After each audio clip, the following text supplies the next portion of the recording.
So without further ado, I want to thank him very much again, Jim Watson, on Rules for Science. Thank you very much. First thing is that you have to choose an objective ahead of its time. That is, before other people are working on it. If you go into a field where there are already 5 laboratories working in it, it's too late. And so you probably want to go into a subject where there are only a couple of people or a couple of laboratories working on this subject. Then the future is still ahead. So you're, in a sense, you're going to the frontier. And when you're at the frontier, it's dangerous. You may not succeed because you don't have the comfort of a city or civilization.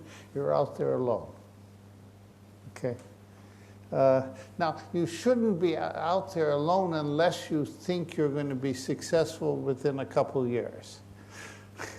So when I went to Cambridge, immediately, as soon as I arrived, I thought, well, we could discover the structure of DNA the next day if we had a good idea. That is, we were going to build models, and so our hero was Linus Pauling, because Pauling had solved the structure of how the polypeptide chain folds into the alpha helix, and he'd done it really just by chemistry, not X-ray work. He said that if the peptide bond is planar, that was the new fact.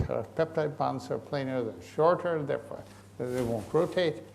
That should greatly restrict the structure of the polypeptide chain when it folds up. And it did. So Pauling solved it by one crucial sort of chemical flat peptide bond. Now, the people in Cambridge were trying to build models, but they didn't make the peptide bond flat.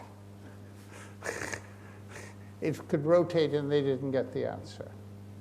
So they didn't have the right facts, or didn't use them, and they felt very stupid afterwards.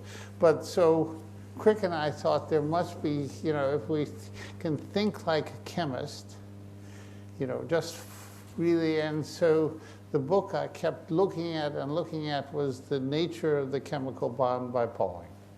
That was the one sort of, what was there about? And it turned out the nature of the chemical bond superficially didn't help us at all.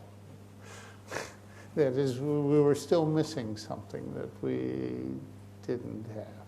But we thought, so it was a big problem that you might solve right away. You didn't have to work for 10 years, because if you don't really, it's like you're climbing a mountain, but you don't know how, you don't see a path ahead of you. You always have to have some path to the top. Some new technology, some technique which lets you get the answer. You don't work on something because it's important, because many important problems are too difficult to solve. So you always have to have some way to get there. So it's very important.